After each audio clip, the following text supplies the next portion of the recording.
una, nung nagpe-prepare kami, parang nawala na yung, kumbaga yung feelings. Kasi nga, sobrang dami nung sa trabaho, sa bahay, tapos ito yung preparation sa wedding. So, parang ngayon ko lang ulit naramdaman yung kaba. Ayan. Saka yung masaya. Kasi yung, kumbaga yung pagpaplano namin, ayan, nakikita ko na siya. At nagbubunga yung prayers namin. Dalawa.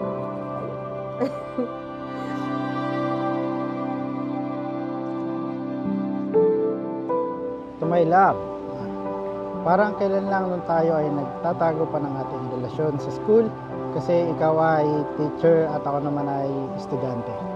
Palamang at kadalasan ikaw pa nagbibigay pa sa akin ng baon at may times na ikaw din gumagawa ng mga written projects at reports ko. Kaya salamat, nakagraduate naman ako.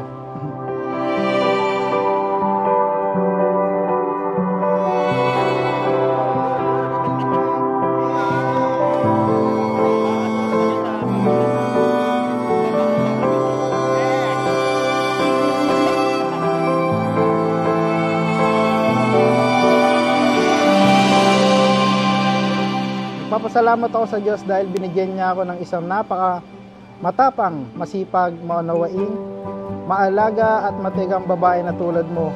Maraming salamat dahil nag-stay ka sa mga panahong kinakailangan kita at maraming salamat sa mga ups and downs na ating pinagdaanan dahil doon mas lalo tayong natuto, tumatag at doon ko na-realize na ang swerte-swerte ko sa iyo.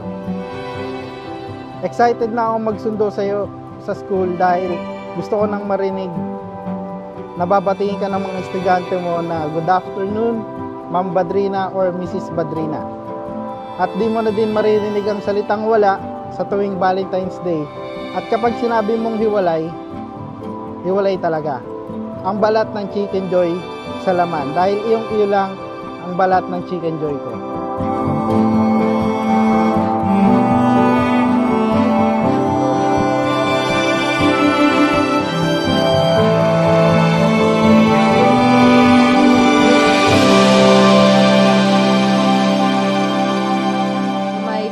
Loving soon-to-be husband after this wedding. This day opens a new chapter of our lives at gusto kong magpasalamat sa iyo dahil sa loob ng 7 years, 11 months, and 22 days, you never failed to love and understand me. Thank you kasi pag mainit ang ulo ko, mas pinapainit mo pa. At pag nabibigatan ako, ikaw ang nagdadala. At kapag hindi mo ako makausap dahil nagpa-fangirling ako kay D, kay JK, kay Lee Minho, kay Park Seo-joon, and 99 others, sinasabayan mo ng ML para hindi uminit ang ulo mo. Thank you for loving me. Thank you for loving the parts of me that are not easy to love, turning the pages gently, and helping me write a happy end. Ang pusong sumugal sa tao. Yun nga, sa church kami nung unang nag-meet. Sa Light of the World, Worldwide Ministries. Doon po kami nag-meet. Then, yun, halos magkasama po kami sa mga gawain sa church. Then, yun, unang impression ko po sa kanya is, yun, kapampam, kapansin. Pero, yun pala, yung babaeng mapapel, magkakaroon naman po pala ng papel sa buhay. Sa aking isang dantula, parang isang pelikula na tanging ikaw lamang ang paksa. Hi love, sakto tong gift ko sa'yo, talagang magagamit mo sa araw-araw. Deserve mo yan, inom ka pa namin eh. I love you!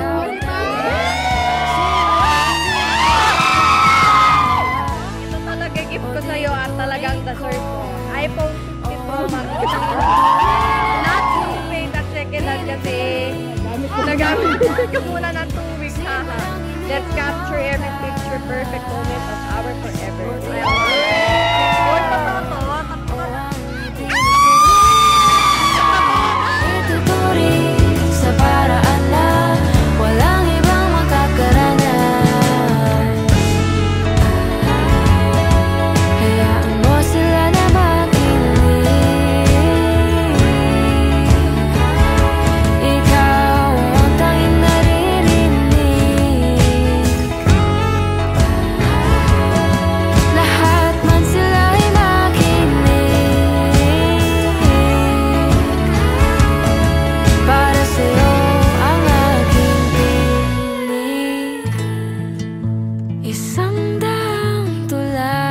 sa harap ng mga mahal natin sa buhay at sa harap ng Diyos na nangangako ako na araw-araw kitang mamahalin, uunawain at ipapanalangin.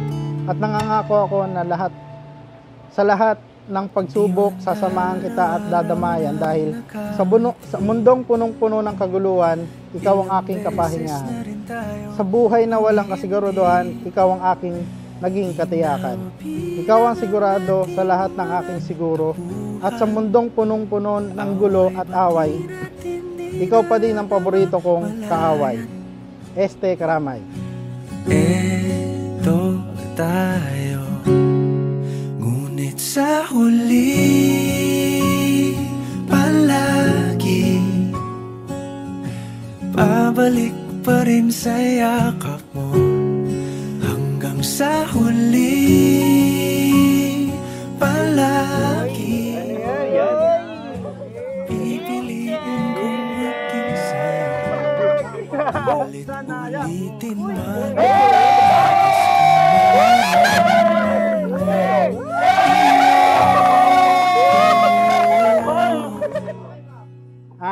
mas mahal yung regalo ko.